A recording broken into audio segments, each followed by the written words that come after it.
Era una noche de noviembre, fría y húmeda, con un viento que parecía susurrar entre los árboles desnudos. Un grupo de 5 amigos, Marta, Raúl, Laura, Adrián y Sofía, había decidido reunirse en una vieja casa abandonada al borde del pueblo, conocida localmente como la Casa de los Lamentos. La leyenda decía que la casa había sido testigo de una tragedia.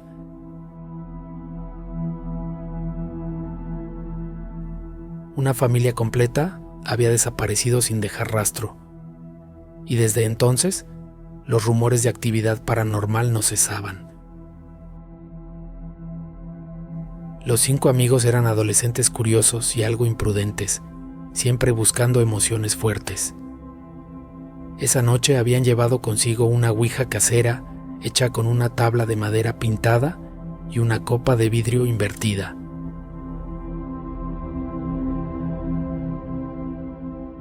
Marta, la más entusiasta del grupo, había insistido en hacer una sesión espiritual.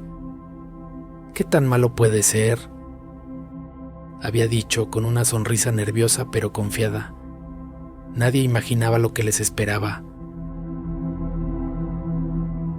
La casa era una estructura destartalada, con ventanas rotas y paredes cubiertas de musgo. El interior estaba oscuro y olía a humedad y moho.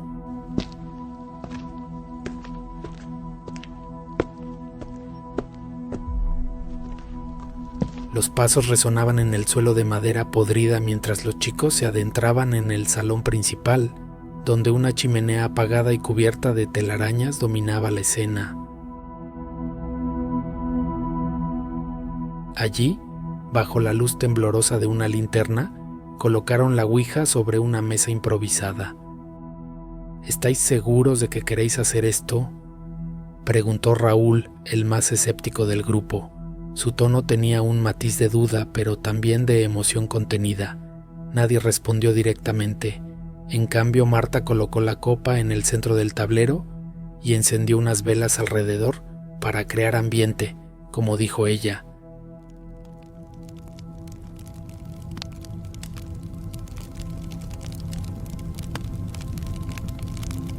Las sombras bailaban en las paredes mientras todos tomaban asiento. Vale, primero debemos invocar a algún espíritu, anunció Marta, cuya voz apenas se oía por encima del viento que silbaba afuera. Esperemos que sea amigable. Laura, sentada junto a ella, tragó saliva. ¿Y si no lo es? Marta sonrió, aunque había un ligero temblor en sus labios. No seas tonta. Esto es solo para divertirnos, nada va a pasar.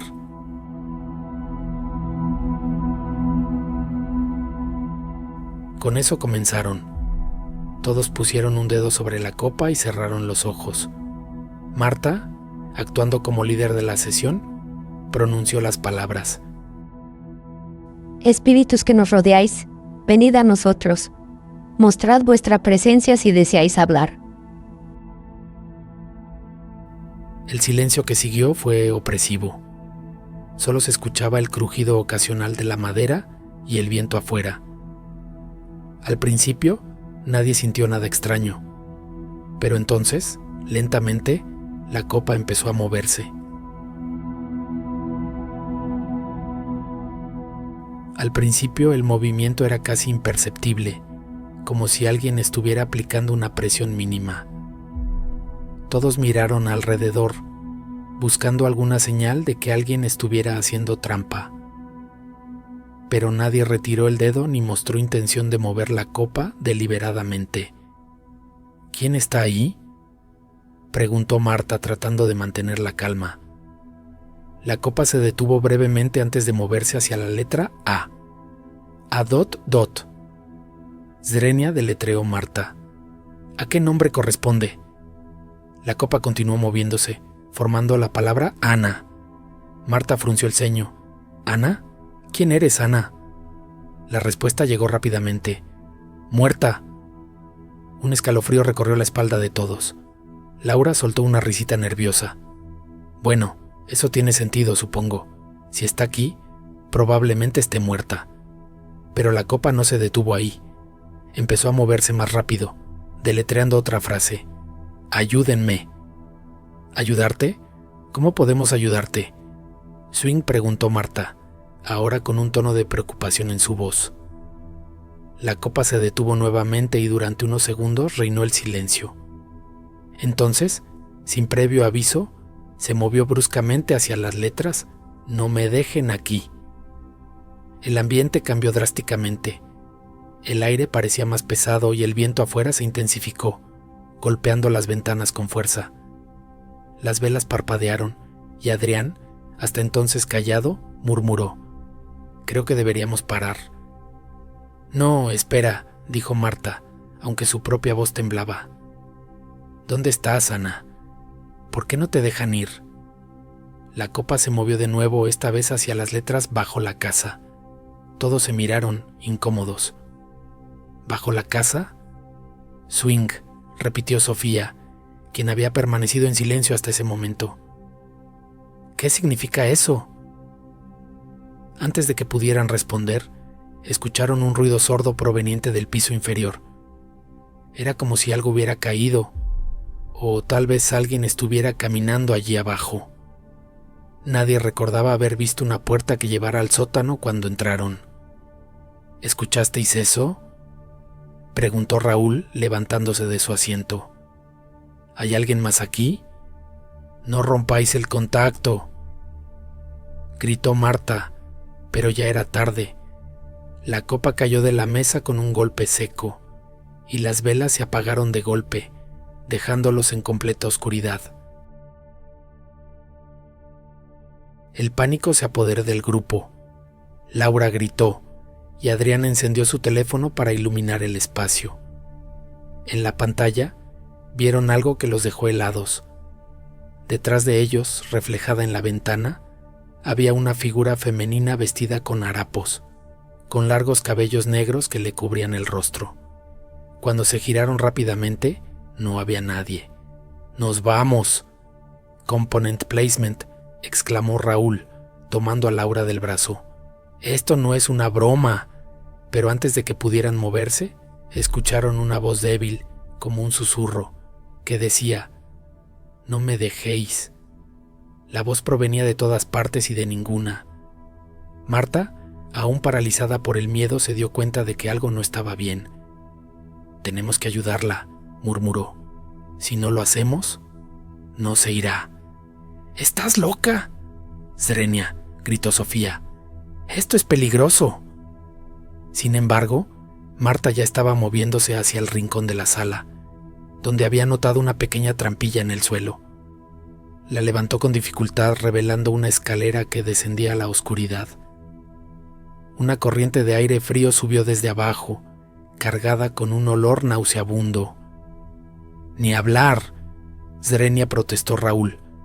«No vamos a bajar ahí». Pero Marta ya había comenzado a descender, con la linterna en mano. Los demás, a regañadientes, la siguieron, incapaces de abandonarla sola. La escalera los llevó a un sótano húmedo y claustrofóbico, lleno de cajas viejas y muebles cubiertos de polvo. En el centro del sótano había un círculo dibujado en el suelo, con algo que parecía ceniza. «¿Qué es esto?», preguntó Adrián, acercándose con cautela. Antes de que pudieran investigar más, la linterna de Marta parpadeó y se apagó. Quedaron sumidos en la oscuridad total. Entonces, escucharon pasos lentos y arrastrados que se acercaban desde algún lugar del sótano. «¡Enciende la luz!», cingó Laura, histérica. Marta intentó encender la linterna, pero no funcionaba. De repente una luz tenue apareció frente a ellos. Era la copa de la ouija, flotando en el aire, brillando con un resplandor fantasmagórico. La copa se movió hacia el círculo de ceniza y se detuvo. «Deberíamos salir de aquí», susurró Sofía, pero nadie se movió. Entonces, la voz volvió, esta vez más clara. «Liberadme». La situación se volvió insoportable. Los pasos se acercaban cada vez más, y el aire estaba cargado de electricidad. Marta, impulsada por una fuerza inexplicable, se arrodilló junto al círculo y comenzó a deletrear palabras en voz alta. «Te liberaremos, Ana. Solo dime cómo». La copa flotante se movió de nuevo, formando una nueva frase. «Rompe del círculo». Sin pensarlo 2 veces, Marta extendió la mano y barrió la ceniza con la manga de su chaqueta. En el mismo instante un grito agudo resonó en el sótano y una figura oscura emergió del círculo. Era Ana, o al menos eso parecía, una mujer demacrada con ojos vacíos y una expresión de infinito sufrimiento. «Gracias», dijo la figura, con una voz que sonaba como 1000 susurros al unísono. Y entonces todo quedó en silencio. Cuando los amigos recuperaron la compostura, se dieron cuenta de que estaban solos en el sótano. Sin embargo, algo no estaba bien. Al salir de la casa, notaron que el reloj de Marta se había detenido exactamente a las 3:33 de la mañana y que sus reflejos en las ventanas parecían diferentes. Días después, cada uno de ellos comenzó a experimentar fenómenos extraños. Marta escuchaba voces en su habitación por las noches. Raúl encontró mensajes escritos en las paredes de su casa con una caligrafía que no reconocía. Laura juraba que veía a una mujer observándola desde las sombras. Adrián y Sofía comenzaron a tener pesadillas recurrentes en las que Ana los perseguía exigiendo algo más. Nunca más volvieron a hablar de aquella noche, pero sabían que, al romper el círculo, habían liberado algo que nunca debió ser liberado. Y ahora, Ana los observaba desde algún lugar cercano, esperando pacientemente su próxima oportunidad.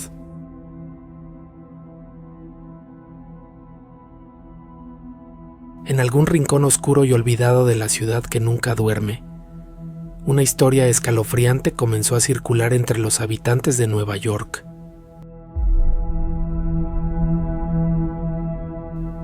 Una historia que, aunque muchos intentaron ignorar, se convirtió en un susurro persistente que recorría las calles, los túneles del metro y los rincones más desolados de la urbe. Hablaban de él como el mímico, una figura inquietante que parecía haber emergido de las sombras para acechar a aquellos que no prestaban atención al mundo que los rodeaba.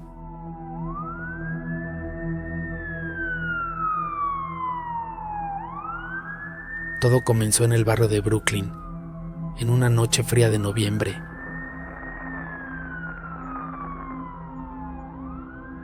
Sarah Thompson, una joven diseñadora gráfica de 27 años, caminaba de regreso a su apartamento después de una larga jornada laboral.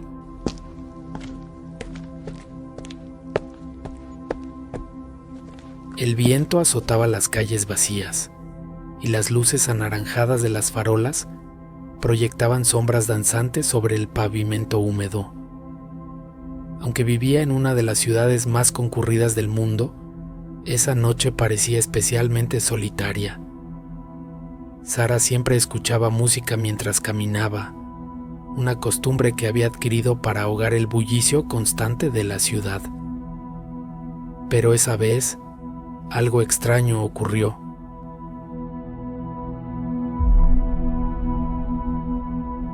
Al pasar junto a un callejón estrecho, sintió una sensación de incomodidad que no podía explicar. Era como si alguien la estuviera observando. Se detuvo por un momento quitándose los auriculares para escuchar mejor. El silencio era abrumador, solo interrumpido por el eco lejano de un claxon y el crujido de las hojas secas arrastradas por el viento. Volvió a caminar, pero unos pasos más adelante escuchó algo que la hizo detenerse de golpe.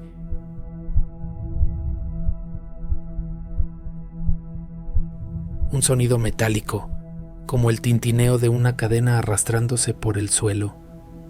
Giró la cabeza hacia el callejón, pero no vio nada, solo oscuridad. Sacudió la cabeza convenciéndose de que su imaginación estaba jugando con ella. Después de todo, Llevaba muchas horas trabajando frente a una pantalla y el cansancio podía hacerle ver cosas que no existían. Pero entonces lo vio. Al final del callejón, apenas iluminado por la luz mortecina de una farola defectuosa, había una figura alta y delgada. Vestía un traje blanco y negro a rayas verticales como los payasos tradicionales, pero su rostro estaba cubierto por una máscara blanca sin rasgos definidos. No había ojos, nariz ni boca, solo una superficie lisa y brillante que parecía absorber cualquier rastro de luz. La figura permanecía inmóvil, pero Sara sintió como su respiración se aceleraba. Quiso moverse, correr, gritar, pero sus piernas no respondieron. Fue entonces cuando notó algo aún más aterrador. El ser estaba imitando exactamente su postura. Cuando ella levantó la mano derecha para ajustarse el bolso, la figura hizo lo mismo. Cuando inclinó la cabeza hacia un lado, el mímico replicó el movimiento con precisión. «Esto no puede estar pasando», pensó Sara, tratando de convencerse de que era alguna clase de broma. Pero cuando decidió dar media vuelta y alejarse, escuchó un sonido que la heló hasta los huesos. El ruido de unos pasos lentos y deliberados que seguían su ritmo exacto. Corrió tan rápido como pudo, cruzando calles y esquivando transeúntes que apenas reparaban en ella. Cuando llegó a su edificio, subió las escaleras de 2 en 2 y cerró la puerta de su apartamento con llave. Temblorosa, se dejó caer contra la puerta y trató de calmarse. Pero entonces, al mirar por la ventana, lo vio nuevamente. Allí estaba, al otro lado de la calle, parado en medio de la acera, imitando cada uno de sus movimientos. Y esta vez, la máscara tenía algo diferente. Una pequeña grieta en forma de sonrisa torcida. Al día siguiente, Sara no fue a trabajar. Llamó a su jefe, fingiendo estar enferma, pero en realidad no podía dejar de temblar. La imagen de la figura la perseguía, y cada vez que cerraba los ojos, veía esa máscara blanca sonriendo desde la oscuridad. Decidió contarle a su mejor amiga, Emily, lo que había visto. Emily, una mujer pragmática y escéptica, intentó tranquilizarla diciendo que probablemente era un bromista o alguien disfrazado para asustar a los transeúntes. Pero esa misma noche, Emily recibió un mensaje en su teléfono. Era una foto borrosa enviada por un amigo que vivía en Queens. En la imagen se veía una figura similar a la que Sara había descrito, parada frente a una tienda de conveniencia. El mensaje decía: ¿has visto esto? Están diciendo que aparece en diferentes partes de la ciudad. Dicen que te imita y luego desapareces. Emily intentó investigar más, pero la información era escasa. Lo único que encontró fueron algunas publicaciones en foros de internet donde otras personas afirmaban haber visto al mímico. Algunos decían que aparecía en los reflejos de los escaparates. Otros juraban haberlo visto en el metro, imitando a los pasajeros dormidos. Pero todos coincidían en un detalle. Nadie sabía qué hacía exactamente, pero quienes lo veían no volvían a ser los mismos. Un usuario anónimo escribió: «No mires atrás, no importa qué pase, no mires atrás. Si te das cuenta de que te está siguiendo, corre. No hagas contacto visual, no lo provoques, porque si lo haces, te llevará». Días después, un vagabundo llamado Jack fue encontrado en un estado de shock en Central Park. Balbuceaba incoherencias sobre un hombre sin cara que lo había seguido durante días antes de desaparecer sin dejar rastro. Jack aseguraba que el mímico no solo imitaba tus movimientos, sino también tus emociones. Si te reías, él reía. Si llorabas, él lloraba. Pero lo más aterrador era cuando adoptaba expresiones que tú no habías mostrado. Vi cómo su máscara cambiaba, decía Jack, con los ojos vidriosos y las manos temblorosas.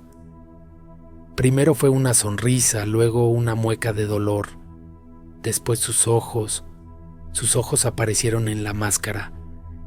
Eran negros, vacíos, como pozos sin fondo. Me miraban fijamente incluso cuando yo no lo estaba mirando directamente.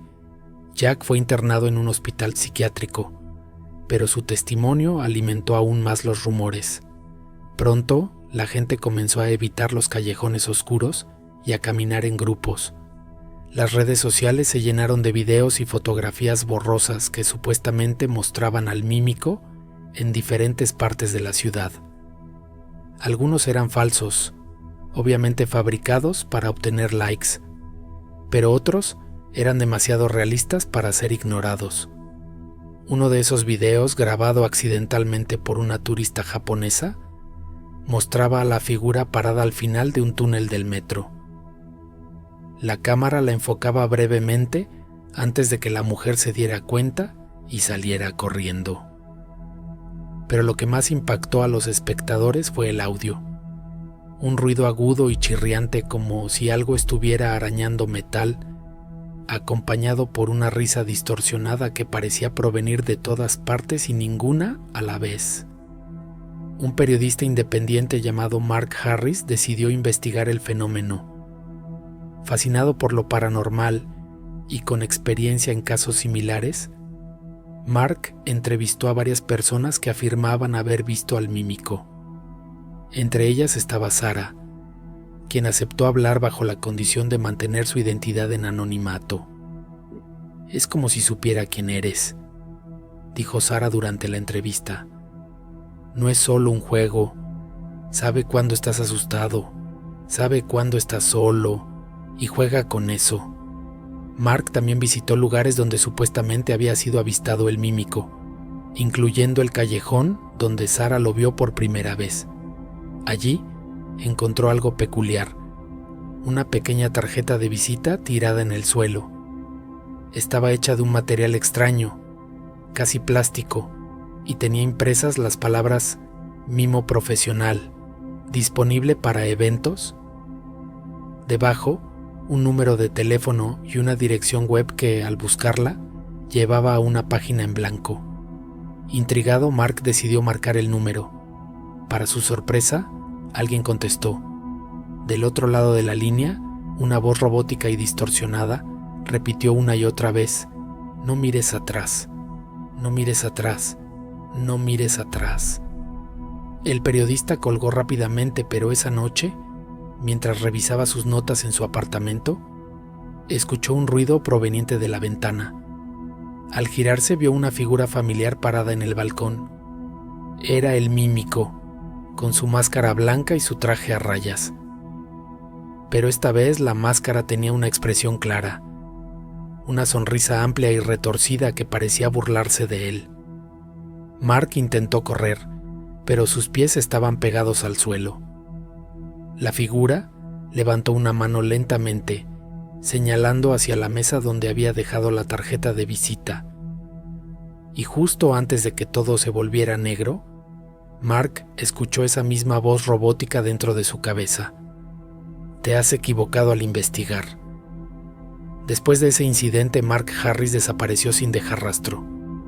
Su laptop, su teléfono y todas sus pertenencias personales seguían en su apartamento, pero él no estaba. La policía investigó, pero no encontró ninguna pista. Algunos colegas especularon que podría haberse suicidado debido al estrés de su trabajo, pero otros creyeron que el mímico lo había llevado. Lo curioso fue que, tras la desaparición de Mark, los avistamientos del mímico disminuyeron drásticamente. Durante meses, nadie reportó verlo. La gente comenzó a pensar que había sido solo una moda pasajera, una leyenda urbana creada por adolescentes aburridos. Pero entonces, un año después, ocurrió algo que confirmó que el mímico no era solo un mito. Una cámara de seguridad instalada en un edificio de Manhattan capturó una imagen que dejó helados a todos los que la vieron. En el video se veía a una mujer caminando sola por la calle. De repente aparecía una figura detrás de ella, imitando sus movimientos. Pero lo más aterrador no era la figura en sí, sino lo que sucedió después. La máscara del mímico comenzó a derretirse, revelando el rostro de Mark Harris debajo. El video terminaba abruptamente, pero el mensaje era claro. El mímico no solo imitaba a sus víctimas, las absorbía, las convertía en parte de él. Y ahora, Mark formaba parte de esa pesadilla. Hoy en día, los habitantes de Nueva York siguen contando historias sobre el mímico. Algunos dicen que sigue acechando en las sombras, esperando a su próxima víctima.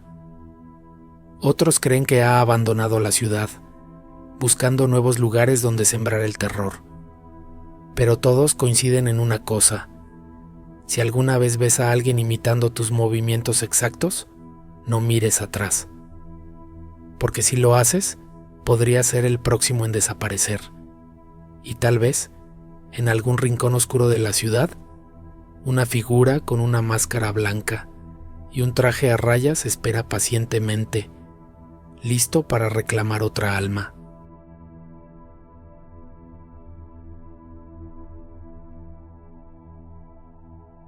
En el corazón de una ciudad que nunca dormía, donde los rascacielos se alzaban como gigantes de acero y vidrio, había un edificio que parecía haber sido olvidado por el tiempo.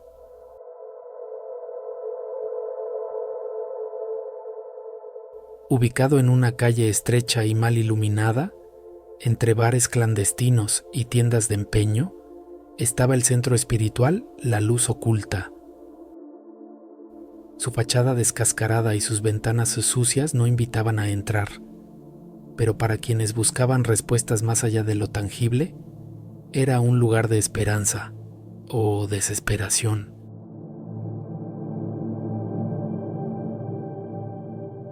Era una noche fría cuando 5 desconocidos se reunieron en la sala principal del centro. La habitación era pequeña, con las paredes cubiertas de cortinas pesadas que apenas dejaban pasar la luz de las farolas exteriores. Una mesa redonda de madera oscura ocupaba el centro, rodeada de sillas antiguas que crujían bajo el peso de quien se atreviera a sentarse. En el techo colgaba una lámpara amarillenta que parpadeaba intermitentemente, creando sombras danzantes en las esquinas. Nadie sabía exactamente cuándo se había fundado el lugar, ni quién lo dirigía.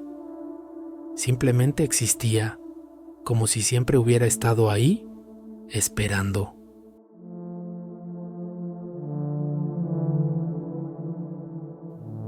Los participantes eran tan diversos como sus razones para estar presentes. Estaba Ana, una joven madre que llevaba meses sin poder dormir debido a sueños recurrentes sobre su hija fallecida años atrás. A su lado Marcos, un hombre de mediana edad con gafas gruesas y expresión cansada, buscaba comunicarse con su hermano gemelo, cuya muerte repentina aún no lograba comprender. Frente a ellos, sentada con postura rígida, estaba Laura, una mujer mayor cuyas manos temblaban mientras sostenía un pañuelo bordado. Decía que quería hablar con su difunto esposo, aunque algo en su mirada sugería que ocultaba algo más. Completando el grupo estaban Tomás, un adolescente pálido y callado obsesionado con el ocultismo, y Elena, una periodista curiosa que aseguraba estar investigando fenómenos paranormales para un artículo. Sin embargo, nadie mencionó que el verdadero motivo detrás de su presencia era una sensación inquietante. Todos habían sentido que algo o alguien los había guiado hasta allí. El ambiente era denso, casi opresivo, como si el aire mismo estuviera cargado de electricidad estática.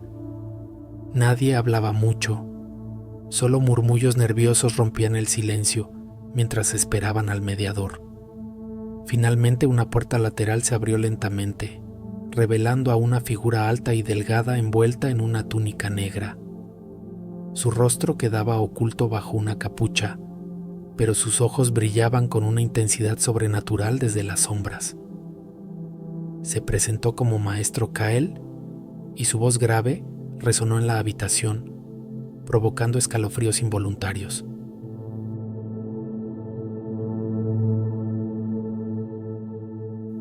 Estamos aquí esta noche porque cada uno de ustedes ha sido llamado, dijo Kael, moviéndose lentamente hacia la cabecera de la mesa. No es casualidad que hayan encontrado este lugar. Algo quiere que escuchen. Sus palabras hicieron eco en la mente de los asistentes, quienes intercambiaron miradas incómodas. Nadie preguntó cómo sabía eso, ni siquiera Elena, quien normalmente no dudaba en pedir explicaciones. Quizás fuera porque ya lo sospechaban. Quizás fuera porque en algún nivel profundo e instintivo sabían que tenía razón. Kael sacó de entre los pliegues de su túnica un objeto extraño, un tablero ouija artesanal, hecho de madera oscura tallada con runas intrincadas. En el centro, un símbolo circular emitía un leve brillo rojizo que parecía latir al ritmo de un corazón invisible. Lo colocó sobre la mesa, seguido de una vela blanca que encendió con un fósforo largo. Luego, distribuyó pequeñas velas alrededor del perímetro, formando un círculo perfecto. Reglas simples, continuó Kael, su tono firme pero calmado. Ninguno debe romper el círculo durante la sesión. Si ven algo fuera de lo común, no griten ni se muevan. Mantengan la calma. Y recuerden, no todo lo que habita más allá desea ayudar. Las advertencias enviaron un escalofrío colectivo a través de la columna vertebral de los presentes. Aún así, nadie se levantó ni objetó. Habían llegado demasiado lejos para retroceder ahora. Cuando apagó la lámpara principal, la habitación quedó sumida en penumbras, iluminada únicamente por las llamas titilantes de las velas. El contraste entre la luz y la oscuridad era hipnótico, casi embriagador. Kael tomó asiento y extendió sus manos sobre el tablero, indicando a los demás que hicieran lo mismo. Sus dedos largos y huesudos se posaron sobre el planchet central, esperando. Respiremos profundamente, ordenó, cerrando los ojos. Dejen que sus mentes se relajen. No piensen en nada más que en abrirse al otro lado. Uno a uno, los participantes siguieron sus instrucciones, sintiendo cómo el calor de las velas se mezclaba con el frío húmedo que emanaba de las paredes. El tiempo pareció detenerse. Cada respiración sonaba amplificada. Cada crujido del edificio resonaba como un trueno distante. Entonces ocurrió. El planchet comenzó a moverse. Al principio fue lento, casi imperceptible, un pequeño temblor que podría atribuirse al nerviosismo de alguno de los asistentes. Pero pronto adquirió velocidad, deslizándose con precisión sobre las letras grabadas en el tablero. Todos contuvieron el aliento mientras observaban cómo deletreaba su primer mensaje, H-O-L-A. Un murmullo de sorpresa recorrió la mesa, pero Kael levantó una mano para imponer silencio. ¿Quién eres?, preguntó en voz baja, inclinándose hacia adelante. El planchet giró rápidamente antes de detenerse sobre la letra M. Luego continuó. Arias. Hubo un momento de confusión general hasta que Laura soltó un gemido ahogado. Es él, susurró, aferrándose al borde de la mesa. Es mi esposo. Kael asintió, aunque su expresión permaneció impasible. ¿Qué quieres decirnos, Mario? Esta vez el planchet no se movió de inmediato. Durante varios segundos reinó un silencio absoluto, roto solo por el chisporroteo de las velas. Entonces, con una rapidez vertiginosa, comenzó a deletrear nuevamente. No están solos. El cambio en la atmósfera fue inmediato. La temperatura de la habitación descendió abruptamente, haciendo que el aliento de los presentes se condensara en nubes visibles. Las velas parpadearon violentamente, amenazando con extinguirse. Ana apretó los dientes, tratando de controlar el temblor de sus manos, mientras Marcos fruncía el ceño, claramente incómodo. «¿Qué significa eso?», preguntó Elena, rompiendo el silencio tenso. Su voz sonaba más aguda de lo habitual. Antes de que Kyle pudiera responder, el planchete volvió a la vida, esta vez con una urgencia frenética. «¡Están conmigo!». Laura lanzó un grito ahogado y retiró sus manos del tablero, pero Kyle la fulminó con la mirada. «No rompas el contacto», ordenó, su tono severo. «Si lo haces, podrías desestabilizar la conexión».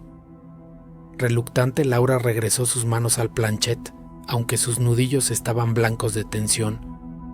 El resto del grupo la imitó, aunque sus movimientos eran vacilantes. «¿Con quién estamos?», preguntó Kyle, manteniendo la calma. La respuesta llegó rápida y brutal. «Yo soy Dios». El impacto de esas palabras golpeó como un martillo.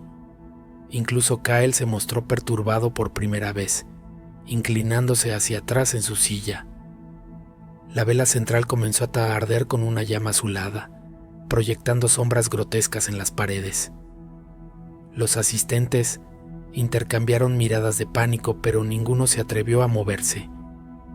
«¿Qué clase de Dios eres?», preguntó Kyle después de unos momentos, su voz apenas audible.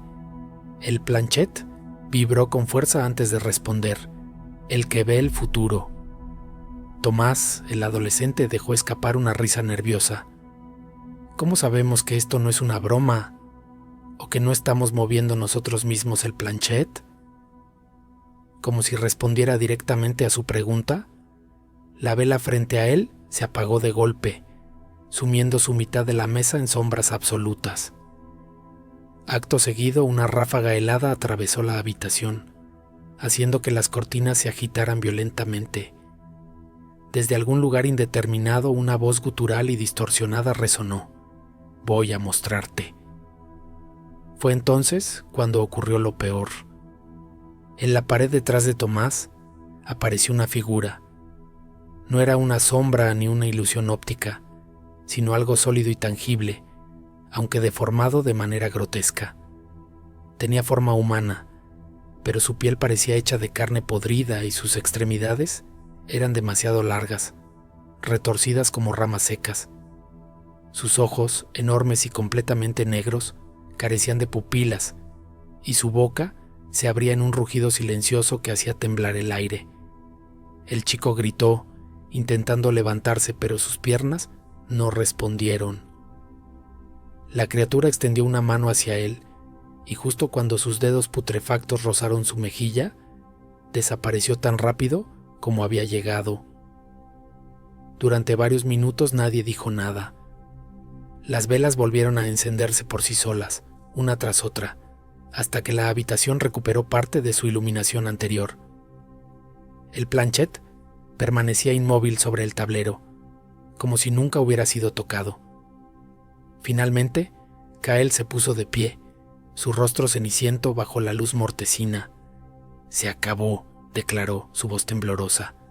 «Recojan sus cosas y váyanse, ahora». Nadie discutió. Los asistentes salieron corriendo del edificio, tropezando entre sí en su prisa por escapar. Ninguno miró atrás. Días después, los rumores comenzaron a circular.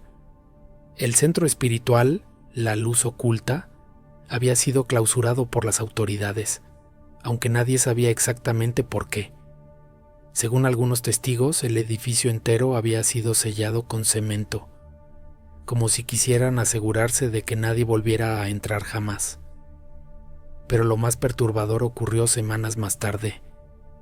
Uno a uno, los participantes de aquella fatídica sesión empezaron a desaparecer. Primero fue Tomás, cuyo cuerpo fue encontrado flotando en el río con una expresión de terror congelada en su rostro. Luego Ana, quien dejó una nota críptica antes de saltar desde el balcón de su apartamento. Laura fue hallada muerta en su casa, con marcas de garras en su piel que ningún forense pudo explicar.